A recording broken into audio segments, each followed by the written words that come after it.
Hey everyone, Elizabeth here. So I hope all is well. I've been in Utah over the last week, traveling from Park City to Midway down to Moab, and I have so many thoughts from various observations, especially down in Moab, that I'm hoping to do videos very soon, and hopefully I can get some time.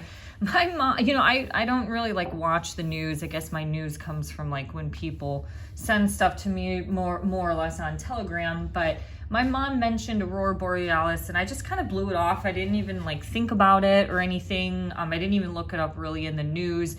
I briefly did look something up and it kind of showed like Washington and Oregon was in that kind of maybe zone, like a 10-15% chance. And I just kind of, because I was in southern Utah or in Moab. So anyways, I was like, well, we're not going to see it here. And because in the past in Seattle, I've tried to like look for these things on like the rooftop and in more dark spaces and never saw anything. So anyways, the next morning when I woke up and I saw my Facebook feed like blown up with all these pictures of the aurora, I was like, wow, that's, pretty impressive.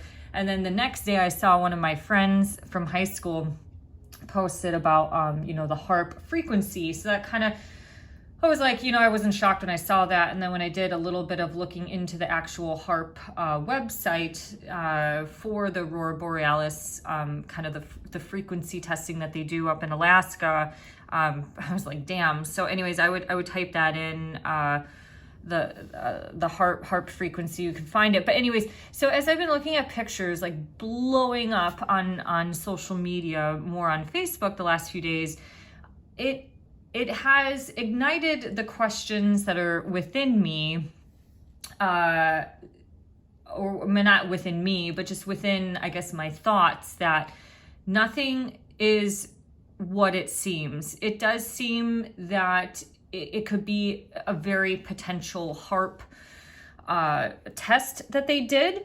One thing that you have to learn or understand, let's try this, frequency of colors. So color spectrum, color is on a frequency spectrum. So the frequency of light is various, sorry here, I'm doing this one on a cusp. It's not a news agency. This might not be exactly what I want to see, but the visibility of light is based on a frequency. So if we just kind of look at this right quick, well, I didn't want to click on the link, but you can see that the frequency of each color is at a the frequency of each color is different. So I think when it goes like Roy G. Biv, I think violet is the highest of the frequencies. So when you have that understanding, you know that some things, not that one, some things might, can be manipulated by machinery, and that's what the whole HAARP Aurora Borealis is. So because I didn't start with that, let's just type in HAARP Aurora. I get a lot of like new beginners and some of the stuff. I attract a lot more logical people. So about HAARP, yeah, it's harp.gi.alaska.edu. So you could kind of rummage through a lot of this. They're high frequency active aurora research programs. So obviously just even the word frequency that they're using is quite intriguing, because scientists who are these upper echelon scientists who are occultists, they know that frequency and sound is the root of everything. So our frequency is really, really important. But where I'm going with this video is that I'll show all these pictures in a moment. I did a lot of screenshots off of Facebook, but I used to write for outdoor brands as well as travel blogs. Outdoor brands were more of a lot of like the sport companies. I'm trying to think of some off the top of my head. There was like Wanger. They did like, pocket knife stuff. There were some backpack companies, not some of your top brand ones, not like a Patagonia. Now that I'm doing this off the top of my head, I'm like kind of forgetting some things. But where I'm going with this is I wrote for a blog. I was a contractor with a blog company who had contracts with all these different outdoor and outdoor brands and travel brand companies. I mean, even something like Honest Kitchen, I wrote for them. That's a dog food brand. So I have in the past have written articles about the Aurora, but also just about different travel things and what you can do. And, you know, like, oh, you go to Iceland, look at the Aurora. So anyways, where I'm going with this is that after what I saw on Facebook, these pictures, I decided to look at blogs that were written in the past. Now, something like the Aurora and the Northern Lights, these things tend to get updated on an annual basis because there could be places that change over time. I was trying to really find blogs from like before 2020, and it was a little more difficult to see, but this one was written March 31st of this year. But what you can see, okay, so a lot of these brands, if they do not have their own photography department or they don't contract directly with a professional outdoor photographer, I have had a few friends who've been professional outdoor photographers who've, you know, they've been featured on like the front cover of Backpack magazine and such. So my point is, but they do all their independent work and then they sell the images to the magazine or the company, or that company hires them and says like, hey, we need these type of pictures of mountains with clouds in it, and go do it. Or here's this t-shirt, we need brand awareness, so go take a picture of this, you know, of a person, choose a model and take pictures of it. Anyways, where I'm going with this, once I saw the current day pictures in the last 72 hours, I was like, aren't the Northern Lights more green? More of that cooler hue scale, more green. And I do remember, as you can see, it, all of the, okay, so I'm awful at doing these videos when I'm like in between classes. If these type of brands or blogs do not have a photography or a photography department, a photographer that they work with or a photography department, they will get a lot of stuff off a stock photo, okay?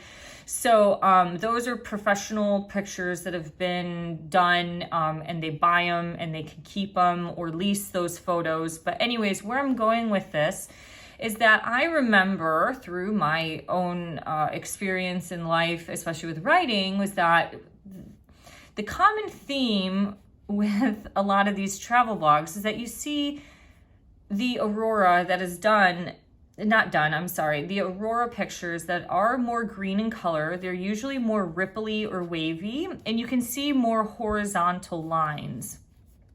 So that was that one. So this one even started off with Tromsø, Norway. So this blog, Chasing the Northern Lights, this was done of March 12th of this year. Tromsø, Norway, again, a completely different picture from this one of Tromsø, Norway, but still predominantly green. It's like the only thing I can explain is like a wave. It's like a ripple. All right. So, once again, a little bit more ripple, kind of that horizontal feature. There are some different colors in there, some vertical lines. This will make sense in a moment when I go. So we have still predominantly a similar theme across, you know, the world. These northern hemispheres from Lapland to Canada, they all kind of have something a little similar. And then what did I find? That was the harp thing. This was another one this blog was written in September of 2023. Once again, predominantly green, cooler hues, more horizontal lines, some vertical, like that has the vertical shift to it. But what we're seeing is a general consensus. It's more common in that wave or green line. So when I was looking at Facebook, this is from Norway on the 11th of May of this year. I think there's a reflection. And look, we have the whole like rainbow spectrum, the whole Roy G. Biv, and it's very vertical. One of my points of doing this video is that I want to very vertical lines. You can see that one's very faint. I don't remember where that guy is from.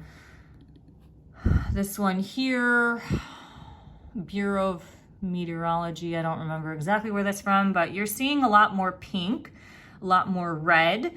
the different frequency spectrum. I think I deleted that link. I think I did, yeah. So let me mark that down. It's completely different, and people are blown away by it, and it is really pretty if you're looking at it from this. But the point and purpose of me doing this video is just to help people promote and think about, oh, this one was San Francisco. And if you blow it up really close, which there's a glare, you can kind of see this like ripple effect. I don't know if that's just the camera or the picture, but something in that looks a little ripply like you see with the seed clouds.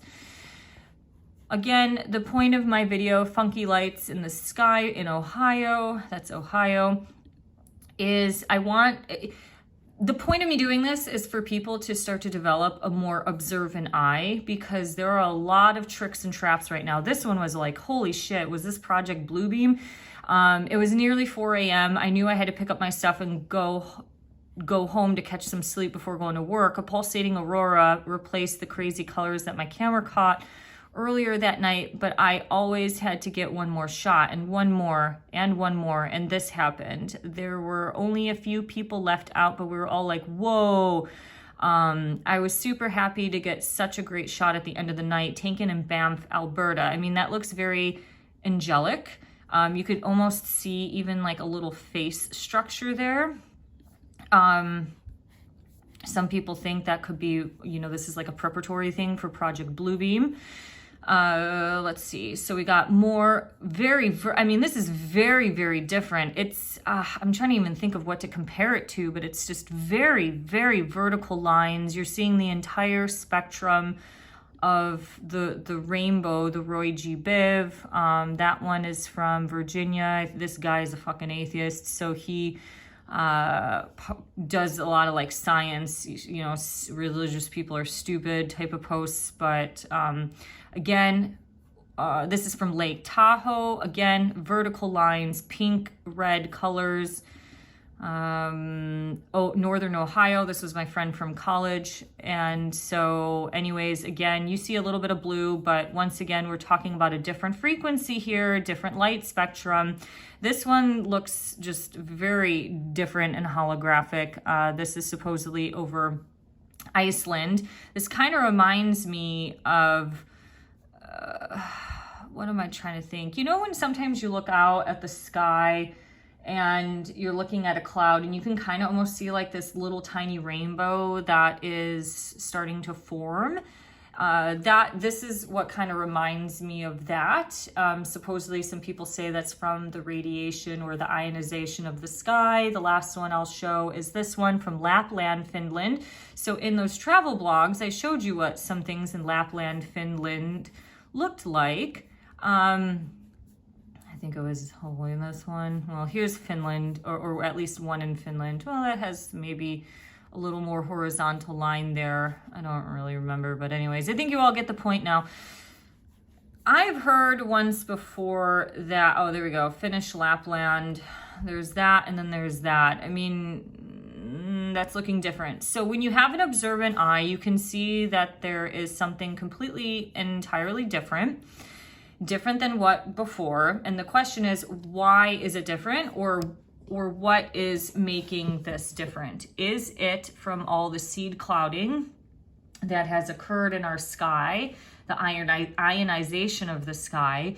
Is it HAARP doing a bunch of testing? Is it a combination of both? What is it that is happening? And the reason why I wanted to share this is because I'm noticing on all ends of the spectrum that scientific as well as spiritual and religious people are being fooled. Spiritual New Agers are saying technology can't create this. This is an upgrade. This is a spiritual upgrade. The planet is upgrading. We are ascending. All right. Religious people are saying, wow, this is a spectacle made by God, that only God can create. And then science people are just kind of blown away by, where is it? What did I do with it? By this picture of our Canadarm, the robot arm that could make this possible thanks to science. Seeing this fucking robot arm, the Canadarm maker, to be acquired by Canadian investors in a $1 billion deal. I mean, and this was posted back in 2019. Like, and people are posting this picture. I've seen this exact same picture. I'm like, they're like, it's fucking real. So, oh my God, I am just like blown away. So anyways, everybody is being fooled right now, and there are so many traps, and my best advice to everybody is to start to develop a keen analytical eye so you notice when things are off or when they're different. Maybe this aurora was real. Most likely, I believe it probably isn't, especially for it to get down. Now, like I said, I was in Utah. I did not stay up or look for anything because I didn't really know about it much like the first night. It just, when I briefly looked at Seattle, Oregon, Portland was in like the 10% maybe zone. I was like, well, nothing there. But my friend from high school lives in Colorado, near Colorado Springs, and he was in Breckenridge over that time, over those dates, and he saw them down in Breckenridge, Colorado. So obviously it seems a little bit more unnatural because in the past, like I said, living here in Seattle where we are at a higher latitude, we're closer to Canada, we have had, these potential, maybe you get like a flare in the sky, but nothing to the scale of what has been seen, such as this. And so I am just blown away, but I just remember seeing some science people, they're like, oh my God, this is amazing. And literally this like exact same image was being flown around the internet. And I think people think that this image was like from 2 days ago, when this is an image that was, obviously taken at some point and published in 2019. And who would trust any of these people if you're like even remotely or mildly awake? So being very sound in your mindset is going to help you get ahead or navigate ahead. Being very, it's just balancing that logic and spirit. You're being rational and maybe a healthy mix of an open mind, but also some skepticism at the same time, because this is what it is, this whole new AI tech generation, it is really, really scary. It is scary. And then I want to end with, I just typed into Google Aurora Borealis patent, and I have heard years ago that some people are like, oh, the whole thing is fucking fake. Like all of the auroras are fake. That I don't know, but this is a patent from September 27th, 1904, the method of projecting imitations of the Aurora Borealis, and the application was filed December 15th of 1903. So I'm not going to pretend to understand everything in this. I kind of skimmed